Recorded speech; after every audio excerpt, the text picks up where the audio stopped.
நானும் என்எஸ்பி ரோட்டில் தான் ஒரு தொழில் பார்த்துட்ருக்கேன்.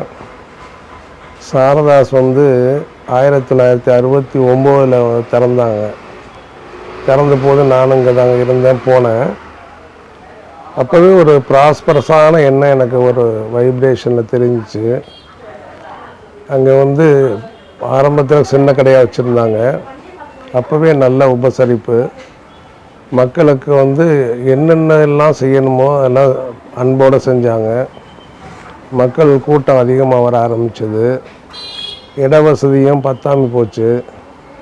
அப்புறம் என்ன பண்ணாங்க, பக்கத்தில் உள்ள இடத்தெல்லாம் எக்ஸ்டெண்ட் பண்ணி ஓரளவு பெரிய கடையாக்குனாங்க. பெரிய கடையாக்கும்போது சொல்லப்போனால் அவங்க தான் முதல்ல ஒரு அழகான ஒரு ஸ்தாபனத்தை ஆரம்பித்தாங்கன்னு சொல்லணும். அதுக்கு முன்னாடியெல்லாம் சாதாரணமாக ரேக் அடிப்போம், சாதாரணமாக தொழில் ஆரம்பிப்போம், அவங்களுக்கு பிடிச்ச தொழிலை செய்வாங்க. ஆனால் ஜவுளியில் ஒரு பெரிய மாற்றம், பெரிய ஒரு அழகு, ஒரு அதிசயத்தக்கறது மாதிரி ஒரு நல்ல பார்வை. இது ஒரு வசதி குறைஞ்சவங்களுக்கும் எல்லாத்துக்குமே ஒரு சொர்க்கம் மாதிரி அமைஞ்சதுங்க. ஒரு அழகுன்னா அழகு, அப்படி ஒரு அழகு. அதே சமயத்தில் உபசரிப்பும் ஏராளம், தாராளம். அவங்க தொழிலை ரொம்ப ஒரு பக்தியோடவே செஞ்சாங்க. ஐயாவுக்கிட்ட ரொம்ப பணிவு, அன்பு இதெல்லாம் இருந்தது. அவங்க ஸ்தாபனம் வளர்கிறதுக்கு மக்களுடைய ஒத்துழைப்பு நிறையா இருந்தது. ஏன்னா அந்த அளவுக்கு அவங்களுடைய கவனிப்பு, உபசரிப்பு, தள்ளுபடி இந்த மாதிரிலாம் நல்லா பண்ணி செஞ்சாங்க. தரமான துணிகளும் கொடுத்தாங்க. இப்போ நாளடைவில் அப்படி அப்படியே பெருசாக வந்துச்சுங்க. ஸ்தாபனம் வளர வளர அவர் தெய்வ தொழிலாக பார்த்ததுனால தெய்வங்களுக்கும் நல்ல உபசரணை எல்லாம் பண்ணாங்க. எனக்கு தெரிஞ்சு ஒரு 100 கோயிலுக்கு மேலே கும்பாபிஷேகம் பண்ணியிருப்பாங்க. எல்லாமே மனம் நல்லா செஞ்சாங்க. நாங்கள் அந்த கடைக்கு எப்படி அறிமுகம் பண்ணால் ஒரு சாதாரண ஒரு பர்ச்சேஸ் பண்ணுறதுக்கு போது தான் ஆரம்பித்தோம். 2-3 தடவை போனோன்னா ஐயா நெருங்கி பழகினாங்க. அந்த பழக்கத்தோட இதால் கொஞ்சம் இன்னும் நெருக்கமாக போய் எல்லோரும் வீட்டில் உள்ள அனைவரும், எங்கள் குடும்பம் பெரிய குடும்பம், எல்லாருமே போயிட்டு அங்கே போய் துணிமணி வாங்க ஆரம்பித்தோம். அப்புறம் எல்லோரும் சொந்தக்காரங்க அவங்கெல்லாம் போய் எல்லாம் ஆரம்பித்தாங்க. இப்படியே வாடிக்கையாளர் ரொம்ப அதிகமானாங்க. அதுக்கு தகுந்த இட வசதியும் ஐயாவும் பெருசு பண்ணி நல்லா செஞ்சுக்கிட்டு இருந்தாங்க. கோவில் விவகாரங்களில் அவர் எதுவுமே விட்டு கொடுக்கறதில்ல. தெய்வ பக்தி அதிகமாக இருக்கிறதுனால நிறைய உபகாரங்கள் செஞ்சாங்க. இவருடைய இயற்பெயர் மணவாளன்னு சொல்லுவாங்க. என்னுடைய நண்பர் ஒருத்தர் நாகராஜன் இருந்தாருங்க. அவர் இப்போ இல்லை, அவர் தவறிட்டார். இவரை மணவாள சோழ சக்கரவர்த்தின்னு தான் சொல்லுவாருங்க. ஏன்னா அந்த மலைக்கோட்டை கோயிலுக்கெல்லாம் அவர் கும்பாபிஷேகத்துக்கு ஏற்பாடு பண்ணும்போதெல்லாம் ஒரு பெருஞ்செலவு பண்ணி தாங்க பண்ணார். இது மாதிரி சமயபுரம் எத்தனையோ கோயில் சொல்லலாம், 100கணக்கான கோயில் சொல்லலாம். அவ்வளோ கோயிலுக்கும் அவர் செஞ்சுருக்காரு. அதே மாதிரி திருமண தம்பதிகள், வசதி குறைஞ்சவங்க, இவங்கெல்லாம் ஒரு 10,000 ரூபாய்க்கு ஒரு துணி எடுத்தாங்கன்னாங்க, அவங்கள பார்ப்பாங்க. அது ஒரு துணி எடுக்க 10 பேர் வருவாங்க, எடுக்க போகிறது 1-2 தான் இருக்கும். கடைசியில் அவ்வளவு பேர்த்துக்கும் உபசரிப்பு பண்ணுவாங்க. கூல்ட்ரிங்க்ஸு, காஃபி, டீன்னு கொடுப்பாங்க. அப்புறம் கடைசியில் போய்ட்டு முதலாளியை பார்க்கும்போது அவங்க என்ன செய்வாருங்க, அவங்கள பார்த்துட்டு அவர் இவ்வளோதான் தள்ளுபடி கிடைக்குன்னு எதிர்பார்த்து போனவங்களை அதிசயிக்கிற மாதிரி ஒரு 3000 தள்ளுபடி பண்ணிக்கலாம், 2000 தள்ளுபடி பண்ணிக்கலாம்னு சொல்லுவார். அப்போ அவங்க ரொம்ப சந்தோஷப்பட்டு வணங்கிட்டு போவாங்க. அப்போல்லாம் திருமண தம்பதிகள்னால் இவரே தனியாக ஒரு புடவைகள் கொடுப்பாரு, மஞ்சள் குங்குமம்லாம் வச்சு தெய்வ வழிபாட்டோட கொடுப்பாரு. நிறைய உபகாரங்கள்லாம் பண்ணியிருக்காருங்க. அதே சமயத்தில் கோயிலுக்கு இதுக்கும் கடையிலையும் நான் கேட்கும்போது ஒரு தடவை நான் போய் விளையாட்டாக கேட்டேன், உங்களுக்கு எத்தனை பிள்ளைகள்ங்கன்னு கேட்டேன். அவர் என்ன சொன்னார், எனக்கு நிறைய பிள்ளைகள்ங்க அப்படின்னாரு. அப்படின்னா எனக்கு புரியலைங்க. என்ன என் கடையில் 900 பிள்ளைகள் இருக்காங்க, அந்த பிள்ளைகளும் எனக்கு தான். அப்போ 900 பேர் ஸ்டாஃப் இருந்தாங்க. அந்த 900 பேரும் என் பிள்ளைகள் தான்பாங்க. என் பிள்ளைகளுக்கு தங்குறதுக்கு இடம் கொடுக்குறோம், சாப்பாடு போடுறோம், அரசாங்க சட்டத்திட்டப்படி என்னென்ன செய்யணுமோ அந்த சலுகையெல்லாம் பண்ணுறோம், வைத்திய வசதி பண்ணுறோம், எல்லா வசதியும் பண்ணி கொடுக்குறோம். அவங்களும் நல்லா சலிக்காமல் நல்லா செய்கிறாங்க.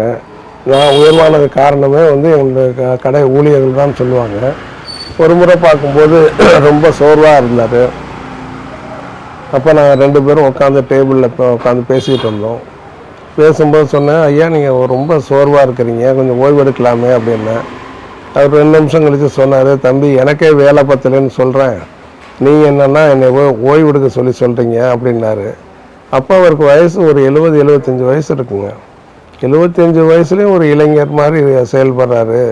இவர் மனசுக்கு தான் உடம்புக்கு தான் வயசாகிருக்கு, மனசுக்கு அந்த வயசாகலை. இவர் இளைஞரை போல தான் முதுமையிலையும் இளைஞரை போல தான் இருக்கார். அவ்வளோ தொழில் பற்று, அவர் தொழில் பாசம், மக்களோட கொண்ட தொடர்பு. அவர் சாப்பிடக்கூடாது யோசிப்பாருங்க, கொஞ்சமாக சாப்பிடுவார், அதுவும் போய் சாப்பிட்டோன்னா வந்துடுவார்.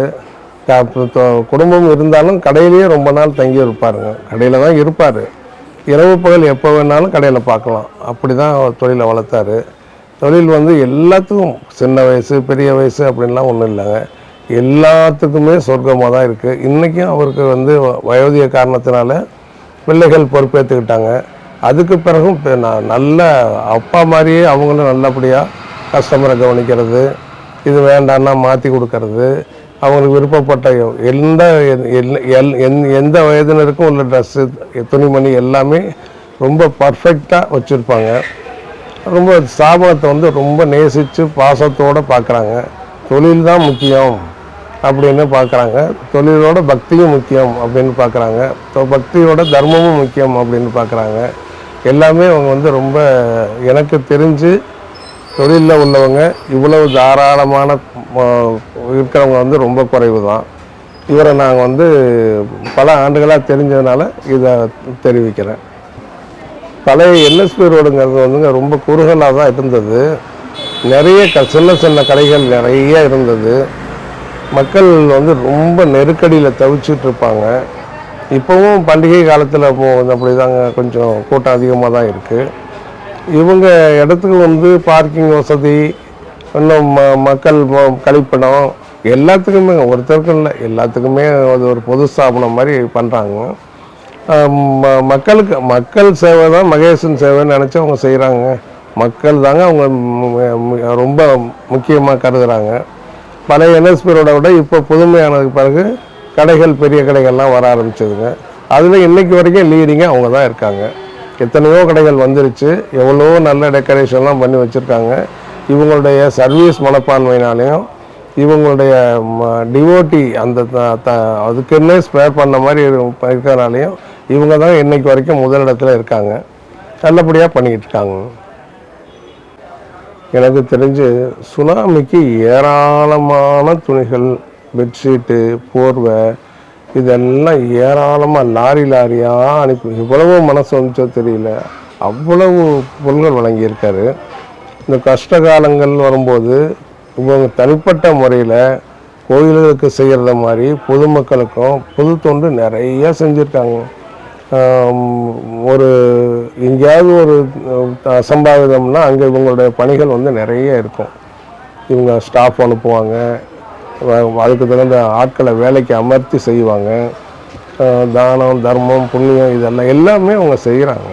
தொழிலுங்கிறது வந்து காசு சம்பாதிக்கிறது மட்டும்தான் அவங்க இல்லை, அவங்க எல்லா இதுலேயுமே அவங்களுடைய பங்கேற்பு இருக்கும். அது சுனாமியாக இருந்தாலும் சரிங்க, வேறு பேரிடர் எது வந்தாலும் சரி, சாவகாச பங்கு இருக்கும். அதே மாதிரி திருச்சிராப்பள்ளி டெவலப்மெண்ட்டுக்கும் போலீஸ் இதுக்கும் எல்லாமே இவங்க செய்வாங்க. எதுவுமே வந்து மறுத்து இது பண்ணுறதில்ல, இது வரைக்கும் செஞ்சுட்டு தான் இருக்காங்க. அவருக்கு தெய்வ பக்தி ரொம்ப ஜாஸ்தி இல்லாதங்க, அடிக்கடி காமாட்சி அம்மா பேரை சொல்லுவாருங்க. காமாட்சி நான் என்ன செய்ய, காமாட்சி நான் என்ன செய்ய. ஒவ்வொரு இதுலேயும் வந்து அவர் தெய்வீக குணம் தெரியும். அவர் வந்து இறை வழிபாடோட இறைநிலையில் தான் இருக்கிறாருங்கிறது நல்லா தெரியும். அவர் பேச்சில் ஒரு நிதானம், அவர் பேச்சில் ஒரு தெய்வீக தன்மை, அதெல்லாமே அவர் செய்கிறாரு. அதே மாதிரி பிள்ளைகளும் அந்த தெய்வத்துக்கு செய்கிறதெல்லாம் செஞ்சுக்கிட்டு நல்லபடியாக காப்பாற்றிட்டு இருக்காங்க. நான் நேரில் பார்த்தது இல்லைங்க, ஆனால் மக்கள் சொல்லுவாங்க, முன்னாடியே நின்று உபசரிப்பார், கூடவே கூட்டிகிட்டு போய் உட்கார வைப்பார், உடனே கடை பிள்ளைகளை கூப்பிட்டு இவங்களுக்கு கூல்ட்ரிங்க்ஸ் கொடு, காஃபி கொடு, டீ கொடுன்னு சொல்லுவார். அப்புறம் இவங்க வந்துங்க இந்த நோன்பு காலங்களில் எவ்வளவோ பேரை வந்து அவங்களோட இடத்துலையே நோன்பு திறக்கிறதுக்குள்ள ஏற்பாடுகள்லாம் நிறைய பண்ணி மக்கள் சொல்லி கேள்விப்பட்டிருக்கேன். நோன்பு இருக்கிறவங்களுக்குன்னே தனியாக அவங்க உணவெல்லாம் சமைச்சு கூட கொடுத்துருக்காங்கன்னு கேள்விப்பட்டிருக்கேன். அவங்க வந்து தீபாவளி காலத்தில் வந்து இலவசங்கள் கொடுக்கறது, எல்லா பண்டிகைக்குமே அவங்க சிறப்பு கொடுத்தாங்க. இந்து, கிறிஸ்டின், முஸ்லீம்லாம் கிடையாது. எல்லா மதத்தினருக்கும் சமமாக உரிமையாக உள்ள அன்போடு செஞ்சிட்ருக்காங்க. கேட்கும்போதே முதல்ல நான் உங்களுக்கு எத்தனை பிள்ளைகள்னு நான் கேட்கும்போது எனக்கு 900 பிள்ளைகள்ட்டாங்க. அந்த தகப்பனாரோட கடமை எல்லாத்தையும் எல்லாம் செய்யணும் இல்லைங்களா? ஒரு இது உணவு கொடுக்கறதுலேருந்து, உணவு கொடுக்கறதுலேருந்து, மருத்துவம் பார்க்கறதுலேருந்து, அவங்க வாழ்க்கை முன்னேற்றத்துலேருந்து, அது ஒரு பெரிய இன்ஸ்டியூஷனுங்க. அது கூட அதுக்கு சொல்லவே முடியாது. அது இந்த கருணை உள்ள வந்து மற்ற வியாபாரிகளுக்கு இருக்குமாங்கிறது சொல்ல முடியாது. எனக்கு தெரிஞ்சு யாரும் இந்த அளவுக்கு தியாகமாக செஞ்சது கிடையாது. சாரதாஸ்ங்கிறது வந்து ஒரு மதிப்பு மிகுந்த ஒரு மரியாதையான பெரிய ஸ்தாபனம். அங்கே வந்து பணிபுரிகிறவங்களுக்குன்னு தனி மரியாதை. எல்லா கடைகள்கிட்டையும் சரி, சிட்டியில் உள்ள எல்லா மக்களுக்கும் சரி, போலீஸ்லேயும் சரி, முனிசிபாலிட்டிலையும் சரிங்க, எல்லா இதுலையுமே சாரதாசன்னு சொன்ன உடனேயே தனியாக ஒரு மதிப்பு வரும். அதுவும் சொல்ல போனோம்னா கிராமப்புறங்களில் இருந்து போய் நிறைய பேர் ஒன்றுமே தெரியாதவங்களை கொண்டு வந்து இவர் ட்ரெயின் பண்ணுவார். ட்ரெயின் பண்ணி இந்த பையன்களுக்கு சலுகையெல்லாம் பண்ணி பார்த்தோன்னா அந்த கிராமப்புற மக்கள்லாம் வியந்து போவாங்க. அவங்களுக்கு முன்கூட்டி பணம் கொடுத்து சில பேர்த்துக்கு வீடு கூட கட்டி கொடுத்துருக்காங்க கேள்விப்பட்டாங்க. அங்கெல்லாம் எப்படின்னா சாரதாஸில் வேலை செய்கிறேன்னா உடனே பொண்ணு கொடுப்பாங்க. அந்த அளவுக்கு வந்து அவங்க ஸ்தாபனம் வந்து பெயர் பெற்று இன்றைக்கி வரைக்கும் அப்படி தாங்க இருக்குது. இன்றைக்கி வரைக்குமே சாரதாஸில் வேலை செய்கிறாருன்னா ஒரு அரசாங்க வேலை மாதிரி நினச்சி உடனே பொண்ணு கொடுத்துருவாங்க, உடனே சலுகை காட்டுவாங்க. எல்லாருமே சாரதாஸ்னால் தனி மரியாதை காட்டுவாங்க. வியாபாரிகளும் சரிங்க, மற்றவங்களும் சரி. சாரதாசன் வந்திருக்கேன்னு சொன்னாவே ஒரு மரியாதை கிடைக்கும். நம்ம 72, 73 நாங்கள் வந்து 1971 தொழில் ஆரம்பித்தோம். அதிலிருந்தே வந்து நட்பு அதிகமாக தான் போயிட்டு இருந்துச்சுங்க. இன்றளவுக்கும் அது அவர்கிட்ட நாங்கள் பக்தியோட, பயத்தோட, ஒரு நன்றி உணர்வோட அவர்கிட்ட பேசிகிட்ருக்கோம், பழகிட்டுருக்கோம். அவரை ஒரு தெய்வ கலாட்சமாக தான் பார்த்துட்ருக்கோம். நான் ஒரு தடவை கேரளா போயிருந்தேங்க. அங்கே கூட அவங்க விளம்பரத்தை பார்த்தேன், ட்ரெயினில் பார்த்தேன். விளம்பரம் வந்து வியாபாரத்துக்கு எவ்வளவு முக்கியங்கிறத வந்து சாரதாஸ் மூலமாக தான் மற்றவங்க தெரிஞ்சிருக்கணும். இந்த சொர்க்கம் எதுக்கு சொன்னாங்க, சாதாரண ஒரு மனிதனுக்கு மலிவு விலையில் ஒரு துணி வேணுனாலும் கிடைக்கும். மிகப்பெரியவங்க காஸ்ட்லி துணி தான் நம்ம போட்டு நினைக்கிறவங்களுக்கு அதுவும் கிடைக்கும். இதுதான் இல்லைன்னு சொல்கிற வார்த்தை அங்கே இருக்காதுங்க. எந்த துணியாக இருந்தாலும் இல்லைன்னு சொல்கிற வார்த்தையே இருக்காது. எல்லா ரகமும் எல்லா வகையும் வச்சுருப்பாங்க. எல்லா வயதினருக்கும் துணி இருக்கும், வகை வகையாக இருக்கும். அதுங்க அங்கே உள்ள ஸ்டாக் வந்து ஒரு கடலில் இருக்கிற மாதிரி தாங்க. சாதாரண ஜவுளி கடலில் தான் கிராமப்புறங்கள்லாம் பேசிக்குவாங்க. அந்த அளவுக்கு ஒரு பெரிய ஸ்தாபனம். அங்கே சைஸ் சரியா இல்லையா உடனே மாற்றி கொடுப்பாங்க. கலர் பிடிக்கலையா மாற்றி கொடுப்பாங்க. மாற்றி கொடுக்கறதுலையோ அல்லது விலை குறைக்கிறதுலையோ முகமலர்ந்து தான் செய்வாங்க. முகத்தை சுழிச்சுக்கிட்டு எதுவுமே செய்ய மாட்டாங்க. எல்லா ஸ்டாஃபுக்கும் அந்த இன்ஸ்ட்ரக்ஷன் தான். அவங்க வாடிக்கையாளர் தான் உங்களுக்கு மெயின்னு சொல்லி தான் இருப்பாங்க. அவங்க வந்து ஆடை புரட்சி பண்ணாங்கன்னு கூட சொல்லலாம். எல்லாரும் போடலாம் அப்படின்னு ஒரு ஆடை புரட்சியை கொண்டாந்தவங்களே இவங்க தான். ரெண்டாவது வந்துங்க, சாரதாஸ் போனால் டிஷர்ட்லேருந்து லேட்டஸ்ட்டு வரைக்கும் இன்றைக்கி என்ன இன்ட்ரடியூஸ் பண்ணுறாங்களோ அது இங்கே தான் கிடைக்கும். மற்ற கடைகள்லாம் கிடைக்காது. இவங்க இன்ட்ரடியூஸ் பண்ண பிறகு தான் மற்ற கடைகளில் அந்த துணிகள் வரலாம். அதே மாதிரி பட்டு அப்படி தான். கல்யாணம்னாவே சாரதாஸ் தான். பட்டு துணிகளில் விதவிதமாக வச்சுருக்கவங்க அவங்க தாங்க. எல்லா விலையிலையும் எல்லா ரகமும் விதவிதமாக வச்சுருக்கவங்க தான். பட்டு இதெல்லாம் எடுக்க போனீங்கன்னா ஒரு கிராமமே போகும். அவ்வளவு கிராம மக்களுக்கும் இவங்க உபசரித்து வியாபாரம் பண்ணுவாங்க. அந்த பொறுமை வந்து வேறு யாருக்கும் இருக்காது. பர்ச்சேஸ் போகும்போது ரொம்ப தேர்ச்சியான ஆட்களை வந்துங்க, எங்கே ஃபேக்ட்ரியோ அங்கே போயிட்டு என்ன லேட்டஸ்ட்டோ அதிலிருந்து பல செய்ய விட மாட்டாங்க. நீங்கள் இன்றைக்கி உங்களுக்கு வேஸ்ட்டு துண்டு வேணுமா வாங்கலாம், எது வேணும்னாலும் அங்கே போய் வாங்கலாம். லேட்டஸ்ட்டு ட்ரெஸ் வேணுமா வாங்கலாம். எல்லாம் எங்கேன்னா இவங்க போய் இன்னொரு ஆளுக்கிட்ட வாங்க மாட்டாங்க, ஃபேக்ட்ரியிலேருந்தே டைரெக்டாக வாங்கிட்டு வந்து கொடுக்குறதா கேள்விப்பட்டாங்க. எல்லாமே வந்து உற்பத்தி இடத்துலேருந்தே வர்றதுனால இடைத்தரகர்கள் இடையில் வந்து விலை உயர்வு அதெல்லாம் இருக்காது, டைரெக்டாக உங்களுக்கு வந்துடும். அதனால் ரெண்டாவது இன்னொரு இது கேள்விப்பட்டேன், அது எனக்கு தெரியாதுங்க, எதுவுமே கேஷ் கொடுத்து தான் வாங்குவாங்க. ஜவுளி தொழிலில் வந்து நிறைய பேர் வந்து கிரெடிட் தான் வாங்குவாங்க. இங்கே போக அது கடையில் வந்து அந்த பேச்சுக்கே இடம் இல்லை. இவங்களே வாங்குகிற துணிக்கு வந்து இமீடியட்டாக பேமெண்ட் கொடுத்து அவங்களையும் திருப்திப்படுத்தி மக்களையும் திருப்திப்படுத்திட்டு இருக்காங்க. லேடிஸு, ஜென்ஸு, கிட்ஸு எல்லாத்துக்குமே துணி கிடைக்கும். கிடைக்கலேன்னு வரவே முடியாதுங்க. உள்ளே போயிட்டா, அந்த சொர்க்கத்துக்குள்ளே போயிட்டா பரிசோட வெளியே இருந்துடலாம். அப்படி ஒரு நல்ல ஸ்தாபனங்க.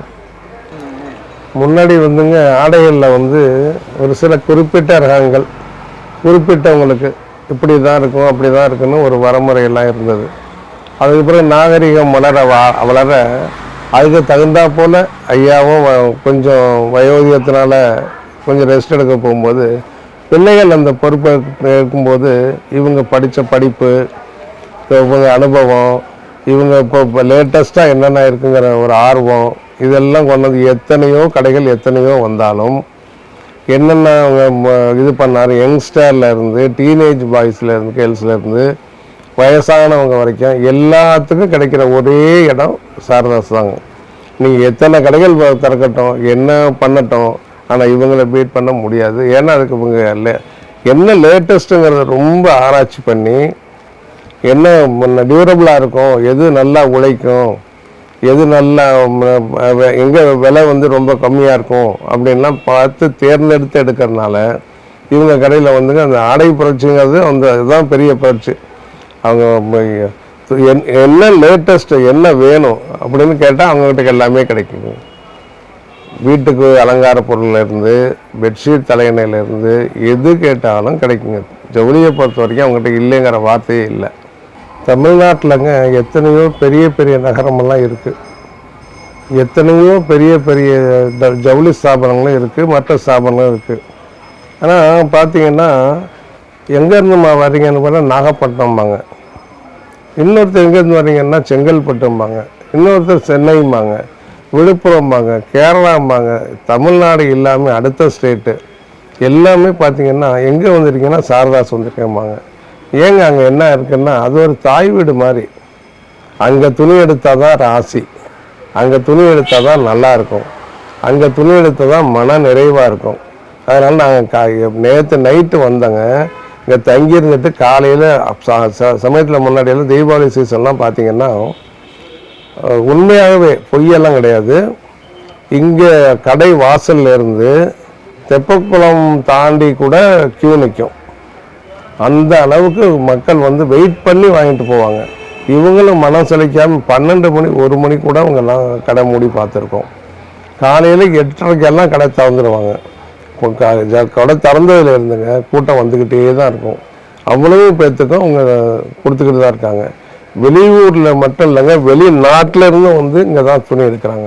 அவங்க ஊரில் இல்லாத துணிமணிகள் கிடையாது, அவங்க ஊரில் இல்லை. அதாவது இது வந்து மனசோட ஒன்றி போச்சுங்க. இந்த பிணைப்புங்கிறது வந்து பாச பிணைப்பு மாதிரி பிறந்ததுலேருந்தே வந்துருச்சு. அதோட குழந்தை பறக்குச்சுன்னா இவங்க விளம்பரம், இவங்களோட அனுசரணை, இவங்களோட அன்பு, இதெல்லாம் என்னாச்சுன்னா ஒரு குழந்தைக்கு எப்படி தாய் தாப்பன் முக்கியமோ அது மாதிரி இவங்க வந்து ஒன்றிட்டாங்க. எல்லா வயதினருக்கும் ஒன்றிட்டாங்க. எங்கள் பேத்தி எல்லாம் கேட்டிங்கன்னா எந்த கடைக்கு போனான்னா எடுத்தோன்னா சாதராசுங்கம், இல்லைன்னா சாரதாசுங்கம். இந்த சாரதாசுங்கிற மந்திரம் வந்து எல்லா இடமும் ஒழிக்குதுங்க. அதனால யாருமே வந்து சாரதாசை குறை சொல்கிறது கிடையாது. எங்கேருந்து நாகப்பட்டினத்தில் இருக்கவங்க வேறு மதத்தினராக இருப்பாங்க, கேரளாவில் இருக்கவங்க வேறு மதத்தினராக இருப்பாங்க. எல்லாருக்குமே பிடிச்ச ஒரே இடம் சாரதாஸ் தான். அங்கே தாங்க வந்து எல்லாருமே இன்றைக்கு வரைக்கும் துணி வாங்குறாங்க. அந்த பிள்ளைகள் 2 பேருமே ரொம்ப துணியில் வந்து ரொம்ப கவனித்து எது எந்த மாடல் நல்லாயிருக்கும், எது மக்களுக்கு சூட் ஆகும், எது நன்மை அளிக்கும், எது விலை கரெக்டாக இருக்கும் அப்படின்லாம் பார்த்து வாங்குறாங்க. அந்த தேர்வு அப்பா பிளட்லேருந்தே வந்துருச்சு. அதனால இந்த ஈடுன்னா இணையாத ஒரு ஸ்தாபனத்தை எந்த குறைபாடும் இல்லாமல் இன்றைக்கு வரைக்கும் நடத்திட்டு இருக்காங்க. இது என்னை கேட்டால் இந்த ஸ்தாபனம் வந்து இன்னும் பல்லாண்டு பல ஆயிரம் நல்ல முறையில் வளரணும்னு ஆசைப்படுறாங்க. இந்த தொண்டு நிறுவனம் கூட சொல்லலாம். ஒரு நாள் வந்து ஒரு காவல்துறை அதிகாரியை பார்த்தங்க. அவர் என்ன ஜவுளி கடை வச்சு நடத்துகிறாரா, முதியோர் இல்லம் வச்சு நடத்துகிறாரா? ஒரு உயர்ந்த அதிகாரி தான், அவர் உயர்ந்த பதவியில் உள்ளவர் தான். ஏங்க ஐயா அப்படின்னு கேட்டோம். என்னங்க 60 வயசு 70 வயசு 80 வயசுக்காகலாம் வேலை கொடுத்து வச்சுருக்காரு. இது என்ன முதியோர் இல்லைம்மா, எல்லாம் ஜவுளி கடையா? அது தெரிஞ்சுக்கணும், எனக்கு ஆர்வமாக இருக்குன்னாரு. அது ரெண்டும் கலந்தது தாங்க. அது தெய்வீக பணியும் இருக்கும், முதியோர் இல்லமாகவும் பார்க்கலாம், பிள்ளைகளை வந்து நல்ல கொண்டு வர ஒரு சீர்திருத்த பள்ளியாகவும் பார்க்கலாம். இது ஒரு தொழில் ஸ்தாபனம் மட்டும் இல்லைங்க. இது வந்து எல்லா விதத்துலையுமே ஒரு ஒழுங்கு, கட்டுப்பாடு, நியாயம், நல்ல பழக்கங்கள் இதெல்லாம் கற்றுக் கொடுக்குற ஒரு கலைக்கூடம் கூட சொல்லலாங்க. ஒரு குழந்தை வந்து பிறக்கும்போது ஒரு வருஷத்தில் அம்மா அப்பா யாருன்னு தெரிஞ்சுக்குது. அதுக்கு பிறகு அது இறக்கும் வரைக்கும் அதுதான் அம்மா அப்பா. அது மாதிரி இந்த தொழிலில் வந்து இங்கே சேர்ற பையன்களை கேட்டிங்கன்னா அவன் அவ்வளவு பக்தியோட அந்த சேர்ற ஒவ்வொரு நபருமே இங்கே அதை விட்டு போக மாட்டேங்கிற ஒரு கொள்கையோடு வர்றவங்க. ஏன்னா இந்த சலுகைகள் வேறு எங்கேயும் கிடைக்கிறது இல்லாத மட்டும் இல்லாமல் இந்த கட்டுப்பாடு இந்த முன்னேற்றம் வேறு எங்கேயும் கிடைக்கிறது இல்லை. அவங்க ரத்தத்திலேயே ஊறி போச்சுங்க. சாரதாசில் வேலைக்கு சேர்ந்தால் சொர்க்கத்தில் வேலைக்கு சேர்ந்த மாதிரி நமக்கு எல்லாமே கிடைக்கும். சாரதாஸுக்கு வேலைக்கு சேர்த்து விட நிறைய பேர் ரெக்கமெண்டுக்கெல்லாம் வருவாங்க. நீங்கள் சொல்லுங்கன்னு அவங்க ஸ்தாபனம் அவங்க தான் சேர்க்கணும்னு சொல்லிடுவோம். ஆனால் நிறைய பேர் வந்து ஆர்வமோடு இருப்பாங்க. இடையில 1-2 போகிறாங்கன்னா அவங்கெல்லாம் வந்து அவங்க சைடு வீக்கு, வேற ஒன்றும் இல்லைங்க. ஸ்தாபனத்து மேலே குறை சொல்ல முடியாது. அந்த ரத்தத்திலேயே ஊடி போச்சு, இங்கே தான் வேலை செய்யணும். இதை தவிர என்ன அதிகமாக கொடுக்குறேன்னாலும் எனக்கு தெரிஞ்சு ஒருத்தர் 70 வருஷம் அவருக்கு வயசு இப்போ 80 வயசு ஆகுதுங்க. அவர் எனக்கு தெரிஞ்சு இப்போ வந்து எனக்கு 77 வயசுங்க. அவர் ஒரு 50-60 வருஷமாக அவர் அங்கேயே தான் வேலை பார்க்குறாரு. முதுமையானவங்களையும் வச்சுருக்காங்க. அந்த முகத்தை விடக்கூடாது, அவங்க கண்ணுக்கு அவங்க சொல்லுவாருங்க. முதலாளி ஒருத்தர் நான் பார்த்து பேசியிருக்கேன். இவருக்கு இவ்வளோ வயசாச்சு, உட்கார வச்சுக்கிட்டு சம்பளம் கொடுக்குறீங்களே, இது என்ன புரியலையே அப்படின்னு சொல்லி ஒரு முறை கேட்டாங்க. அது ஒன்றும் இல்லைங்க, அவர் இப்போ வந்து இங்கே உட்காந்தாருனா தான் அது ஒரு ராசிங்க. அது மட்டும் இல்லை, அவர் ரொம்ப வருஷமாக அங்கே இருக்கார். அவர் இங்கேருந்து போனார்னா வேற எங்கேயும் வேலையும் கிடைக்காது. ரெண்டாவது அவர் முகராசிக்குன்னு எங்களுக்கு வந்து வியாபாரம் நடக்கும். அது எங்கே சுயநல இதாக இருந்தாலும் அவருக்கு வந்து வேலை வாய்ப்பு கிடைக்காது. அதுக்காக அவர் இருக்கட்டும். அது வேணா உட்காந்து தான் வேலை பார்க்க சொல்கிறேன், உட்காந்து தான் பார்த்துக்க சொல்கிறேன். அது வேலை கூட செய்ய வேண்டாம், அவர் அப்படியே இருந்தால் போதும், முகத்துக்கு முகம்தான் கண்ணாடி அப்படின்னு சொல்லி அங்கே இருக்க சொல்லுவாருங்க. இந்த அவரை வந்து வயசாகி போச்சு, நீ நம்மளை அன்ஃபிட் அப்படின்னு அவர் அனுப்புறதில்லை. அவங்களுக்கும் வந்து பல வருஷம் நமக்கு பணி புரிஞ்சிருக்காங்க. அவங்கள காப்பாற்றுற கடமை நமக்கு உண்டு. நம்ம ஸ்தாபனத்தை கொண்டு அவங்களே வந்து அவங்கள முடிஞ்ச வேலையை செய்யணும் ஆகிய உட்கார வச்சுருவாரு. அது நான் நேரடியாக பார்த்துருக்கேங்க. இல்லை, நாங்கள் இப்போ பேசும்போது சில சமயம் சொல்லுவாருங்க, அங்கே பிரான்ச் திறக்கலாமே இங்கே பிரான்ச் திறக்கலாமே அப்படின்னு நம்ம சொன்னோம்னா அவர் சொல்லுவார், ஒரு நிலையோட ஒரு மனசோட ஒரு ஸ்தாபனத்தை நல்ல முறையாக பார்த்தா போதும். நான் 4 இடத்துல வந்து கடையை வச்சுக்கிட்டு கஷ்டப்பட வேண்டாம். ஒன்று. ரெண்டாவது, அவர் வந்துங்க அவர் கல்வி அறிவு கொஞ்சமாக இருந்தால் கூட நிறைய புத்தகங்கள் படிப்பார். புஸ்தகம் படிக்கிற பழக்கம் அவருக்கு நிறைய, தெய்வீக புஸ்தகங்கள்லாம் நிறைய படிப்பார். அவர் ஓய்வு கிடைக்கும் போதெல்லாம் அவர் கையில் புஸ்தகம் இருக்கும். அப்புறம் நம்ம முக்கியமானவங்க யாராவது போனாங்கன்னா அவர் அன்பளிப்புன்னு எதை கொடுத்தாருன்னா பார்த்தீங்கன்னா சில கடைகள்லாம் என்னென்னமோ கொடுப்பாங்க. இவர் புஸ்தகங்கள் கொடுப்பாரு, டைரி கொடுப்பாரு, பேனா கொடுப்பாரு, பென்சில் கொடுப்பாரு.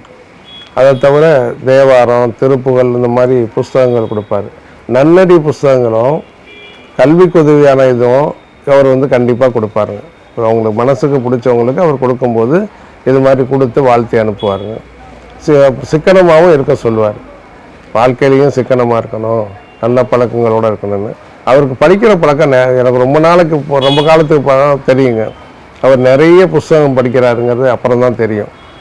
அவர் அதை தவிரங்க அவர் வந்து கல்வி அறிவில் கொஞ்சமாக இருந்தாலும் பல மொழிகள் தெரிஞ்சு வச்சுருக்காருங்க. அவர் எப்படி இதெல்லாம் கற்றுக்கிட்டாருன்னே தெரியல. ஆங்கிலமும் தெரியும், சிங்களமும் தெரியும், தமிழும் தெரியும், மலையாளமும் தெரியும், தெலுங்கும் தெரியும். பல பாஷைகள் அவர் பேசுவார். கஸ்டமருக்கு ஏற்ப அவர் பேசுவார். அது ஒரு பெரிய முக அட்ராக்ஷனு. ரெண்டாவது எப்போவுமே இன்முகமாக தான் இருப்பார். அவர் கடுக்க எல்லாம் கொடுக்க. அதே மாதிரி தான் பிள்ளைகளும் இருக்காங்க. பிள்ளைகளை வந்து சில கடைகள்லாம் வந்து முதலாளியை பார்க்குறதே அருதுங்க. இவங்கெல்லாம் அப்படி கிடையாது. இவங்களை பார்க்குறதுனா ரொம்ப எளிது. யாரை வேணாலும் பார்க்கலாம், கடைக்குள்ளேயே பார்க்கலாம். பார்த்துட்டு அவர் நம்மளை பார்த்துட்டு நம்ம அவரை தேடி போகணுன்னு அவசியம் இல்லை. அவர் நம்மளை தேடி வந்துடுவார். எல்லாத்துக்கும் அந்த மரியாதை தாங்க. எனக்கு என்னன்னாங்க, தொழிலில் வந்து எவ்வளவோ போட்டிகள், பொறாமைகள் இதெல்லாம் நிறைய இருக்குது. ஆனால் ஒரு குற்றமற்ற ஒரு நல்ல தொழில் வந்து இவங்க நல்லா செய்கிறாங்க. இவங்க யாரை பற்றியும் கம்பேர் பண்ணுறது கிடையாது. அந்த கடையில் அப்படி பண்ணுறாங்க, இந்த கடையில் பண்ணுறாங்கலாம் அவங்க நினச்சி கூட பார்க்குறதில்ல. நம்மளால் எது நல்லது செய்ய முடியும்னு மட்டும்தான் அவங்க சிந்திக்கிறாங்க. தன்னோட ஸ்தாபனத்தை மட்டும்தான் அவங்க பார்க்குறாங்க. மற்ற ஸ்தாபனத்துக்கு போட்டியெல்லாம் எதுவுமே பண்ணுறதுக்கு இல்லை. அப்புறம் ரெண்டாவது, இன்னமும் நல்லா கவனித்து எப்படி கஸ்டமருக்கு சர்வீஸ் பண்ணலான்னு தான் இருக்காங்க. அப்பா காலத்தில் தொடங்கி மகன்கள் காலம் வரைக்கும் மக்கள் தொண்டு இன்னும் என்ன செய்யலாம், எது சரியான முறையில் செய்யலாம் தான் செஞ்சு செய்கிறாங்க. இந்த ஸ்தாபனம் வந்து இன்னும் பல ஆயிரம் ஆண்டு முன்னாடியே சொன்னாங்க. அதே மாதிரி இது நல்லா இருக்கணும். இவங்களால பல கோடி மக்கள் வந்து நல்ல நிலைமையில் இருக்காங்க. எத்தனையோ ஆயிரக்கணக்கான பிள்ளைகள் வேலை செஞ்சு நல்ல இடத்துக்கு போயிட்டாங்க. இங்கேருந்து உயர்வான இடத்துக்கு போனவங்களாம் நிறைய பேர் எனக்கு தெரியும். அது மாதிரி ஒரு சாதாரண மனிதனை உருவாக்கி சிற்பி மாதிரி செதுக்கி அவங்கள நல்ல வழியில் உண்டாக்குற ஒரு ஸ்தாபனம். மற்ற ஸ்தாபனம் மாதிரி இல்லாமல் இது எல்லா வகையிலையுமே வந்து இது ஒரு தொழில் பேட்டை, கல்வி பேட்டை எல்லாமே சொல்லலாங்க. எல்லாமே நல்ல முறையில் அவங்க செஞ்சுருக்காங்க. இந்த ஸ்தாபனம் நல்லா வளர்றாங்க. இதுதாங்க எங்களுடைய வேண்டுதல், ஆசை எல்லாமே. வணக்கங்க.